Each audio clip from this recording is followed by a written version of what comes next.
నమస్కారం అండి. 6వ తారీఖు ఫిబ్రవరి 2024న Srikrishnadevaraya University College of Pharmaceutical Sciences జాతీయ సేవా పథకం ఎన్ఎస్ఎస్ యూనిట్ 1లో శరీర అవయవదాన అవగాహన సదస్సు చాలా అద్భుతంగా జరిగింది. రిజిస్ట్రార్ మరియు ప్రిన్సిపల్ గారైన శ్రీమతి కృష్ణకుమారి గారి ఆహ్వానం మేరకు Savitribai Phule educational and charitable trust chairperson మరియు ఆల్ ఇండియా శరీర అవయవదాతల సంఘానికి ఫౌండర్ గూడూరు సీతామహాలక్ష్మి గారు ముఖ్య అతిథిగా విచ్చేసి ఈ సదస్సులో పాల్గొని అవయవదాన ప్రాముఖ్యత గురించి విద్యార్థులకు వివరించారు.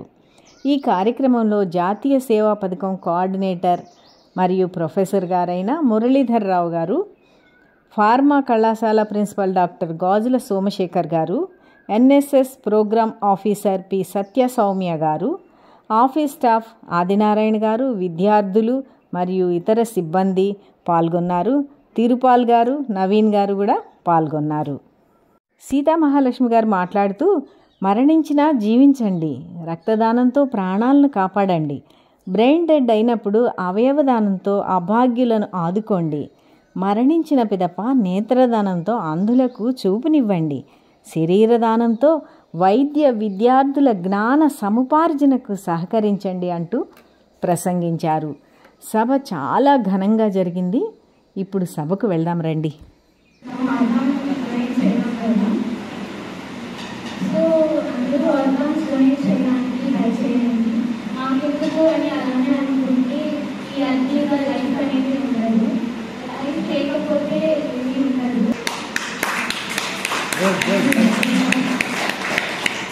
అందరూ కూడా గట్టిగా చప్పట్లు కొట్టాలి.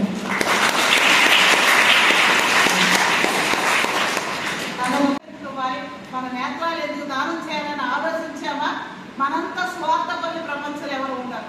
మనం చనిపోతూ చేయమంటున్నది. అంటే మన పెద్దవాళ్ళు, ఇళ్ల పక్కన ఉన్న వాళ్ళు, ముసలి వాళ్ళు, మాలాంటి వాళ్ళు రేపో మాపో చనిపోతాం. నేను నా కళ్ళు ఇవ్వద్దని అనుకుంటే ఇంకొకరికి నేను ఏమి న్యాయం చేసిందాన్ని అవుతాను. నా బిడ్డలకు నేను చెప్పాలి, నా కళ్ళను దానం చేసేయండి. నా తర్వాత నా శరీరాన్ని తీసుకెళ్ళి ఒకవేళ నేను బ్రెయిన్ డెడ్ అయితే అవయవాలు దానం చేయండి. న్యాచురల్గానే చనిపోయాను అనుకోండి, సరే బ్రెయిన్ డెడ్ కూడా కాదు. నేను అందరం కూడా అనుకుంటాను, పుట్టిన తర్వాత ఎప్పుడోకప్పుడు మరణం తప్పదు కదా, పెద్దవాళ్ళం అయిపోయింది చనిపోతాం. అప్పుడేం చేయాలి? చనిపోయారు కదని చెప్పేసి తీసుకెళ్ళి కాల్చి గుర్తు చేసేసి ఇక్కడ గట్టిగా మార్చేయాలా మనం? మరేం చేయాలి? ఏం చేయాలి? పార్థివ దేహాన్ని, నిర్జీవం అయిపోయిన దేహాన్ని ఏం చేయాలి? ఏం చేద్దాం? ఇక్కడ ఆలోచించారా? పార్థివ దేహదానం గురించి విన్నారా? ఆ మాట శరీరదానం గురించి విన్నారా మీరు? అవయవదానం గురించి అంటే మనం ప్రత్యక్ష కొంత విన్నది, తనకు తెలిసింది, వచ్చింది, మాట్లాడింది, చెప్పింది. మరి శరీరదానం గురించి విన్నారా మీరు? Total body donation, total body donation. ఈవేళ ఆంధ్రప్రదేశ్లో, తెలంగాణలో 52,000 మంది టోటల్ బాడీ డొనేట్ చేస్తాము. మా మరణానంతరము మా బాడీస్ని వైద్య కళాశాలలకి పరిశోధన నిమిత్తము మా బాడీని ఇచ్చేస్తామని బిల్లు రాసి రిజిస్టర్ చేసి సంబంధిత మెడికల్ కాలేజీలకు ఇచ్చేసిన వాళ్ళు ఈవేళ 52,000 మంది ఉన్నారు. అంటే 2 రాష్ట్రాలు 52,000 అనుకోవచ్చు. ఆ 52,000 మందిని ఒప్పించడానికి, నచ్చ చెప్పడానికి, అన్ని చేయడానికి, వాళ్ళ టోటల్ బాడీని ఇచ్చేలాగా వాళ్ళలో ఉన్న సందేహాలను అపోహలను తీర్చి వాళ్ళ సంసిద్ధులు చేయడానికి మాకు 20 ఏళ్ళు పట్టింది. 20 ఏళ్ల సుదీర్ఘమైన ప్రయాణంలో, ఈ ప్రస్థానంలో ఒక 52,000 మంది టోటల్ బాడీ డొనేట్ చేశారు. మొదట్లో మేము టోటల్ బాడీ డొనేట్ చేయడానికి కూడుకున్నప్పుడు నేను వెళ్ళి నీ దగ్గరకు వచ్చి, లేదా నా తమ్ముడి దగ్గరకు వచ్చి, లేదా మా సౌమ్య మేడం గారు, మా ప్రిన్సిపాల్ గారు, సార్ మాకు చనిపోయిన తర్వాత మన బాడీని ఇచ్చేద్దామా, టోటల్ బాడీ ఇల్లు రాస్తారా సార్, లిస్టు చేస్తారంటే ఒప్పుకుంటారా? నువ్వేం చేస్తావని అడుగుతాను. నన్ను ఒకరికి చెప్పాలంటే నాకు అర్హత ఉండాలా లేదా? అర్హత ఎలా వస్తుంది మనకి? మన ముందు మనం చేయాల్సింది, మనం ఆచరించాల్సింది, అవునా కదా? నేను ఆంధ్ర మెడికల్ కాలేజ్ ప్రిన్సిపాల్ గారు మా విశాఖపట్నం మరి అక్కడికి వెళ్ళి అక్కడ జ్ఞానేశ్వర్ గారు ప్రిన్సిపాల్ గారు ఉండేవారు ఆ రోజుల్లో. నేను ఆయన దగ్గరికి వెళ్ళి, సార్ నేను ఒక స్కూల్ టీచర్ని, పలానా మండలంలో పలానా స్కూల్లో పనిచేస్తున్నాను, నేను చచ్చిపోయిన తర్వాత మీ మెడికల్ కాలేజీకి, మీ మెడికల్ కాలేజీ విద్యార్థులకి, ఆధునిక వైద్య రంగ పరిశోధనలకి నా దేహాన్ని దానం ఇవ్వాలనుకుంటున్నాను. దానం పత్రం స్వీకరిస్తారా? దానం పత్రం తీసుకోవడానికి ఏ విధానాలు మీరు అవలంబిస్తున్నారు? మీ కాలేజీలో ఉండే అనాటమీ యాక్ట్ ఎటువంటిది నాకు కొంచెం చెప్పండి అని అడిగినప్పుడు షాక్ అయిపోయారు ఆయన. ఎందుకంటే అప్పటికి మా కాలేజీ ఆంధ్ర మెడికల్ కాలేజీ పెట్టి 75 ఏళ్ళు అయింది. 75 ఏళ్ల కాలంలో ఏ ఒక్క వ్యక్తి బతికొండగా వచ్చి నా తర్వాత నా బాడీని ఇచ్చేస్తున్నాను తీసుకున్నాను మనిషి లేరట. అప్పటిదాకా బాడీస్ వాళ్ళకి వస్తున్నాయి, పిల్లలు నేర్చుకోవాలి కదా డాక్టర్లు. మీరందరంటే పుస్తకాలు చదువుతున్నారు, కంప్యూటర్ ద్వారా నేర్చుకుంటున్నారు, కానీ డాక్టర్లు అలా లేదు కదా. డాక్టర్లు ఎలా నేర్చుకోవాలి? శస్త్రచికిత్సలు బతుకున్న మన మీద ప్రయోగాలు చేస్తే మనం చచ్చిపోతాం కదా.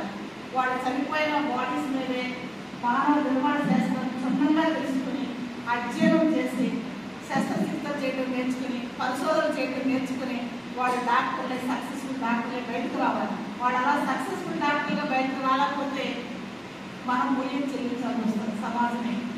కాబట్టి వాళ్ళకి అవసరమైన అత్యవసరమైన ఒక వైద్య విద్యార్థి అనాటమీగా అడుగు పెట్టగానే వాళ్ళకి డే 1 నుంచి కావాల్సింది టేబుల్ మీద ఒక బాడీ ఉండాలి నేర్చుకోవడానికి. ప్రొఫెసర్ డిసెక్షన్ చేస్తూ ఉంటే చుట్టూ 100 పిల్లలు చేరి నేర్చుకుంటూ ఉంటారు, చూస్తూ ఉంటారు. మరి అలాంటప్పుడు బాడీస్ లేకపోతే వాళ్ళు ఎలా నేర్చుకుంటారు? సో కాబట్టి మీ కాలేజీకి నేను బాడీని ఇస్తానంటే బతుకున్న ఒక మనిషి వస్తే మా ప్రిన్సిపల్ గారు అప్పుడు ఆశ్చర్యపోయారు. తర్వాత తేరుకున్నారు.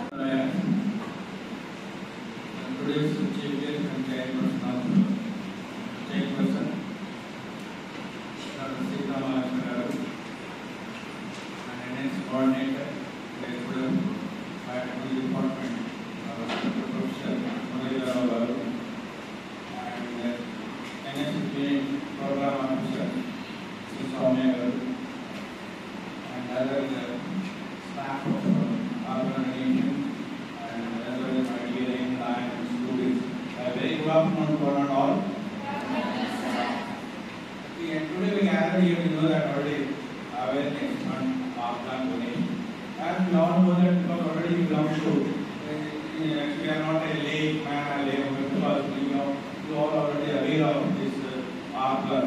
Each organ actually how they function, what is their physiological function, what is load in anatomy, physiology, and how that's the loss of that organ, how actually the impact they show in the body. So also we may be knowing, and in fact I want to tell us organ donation. But remember, organ donation is nothing but just a donating a part of the organ or the tissue to the needed. So very good topic to get awareness on organ donation, because when we look at the human physiology, only some organs they can synthesize their own, even if they comes in a damaged situation. Many organs in the human body, when they spoil, they require replacement.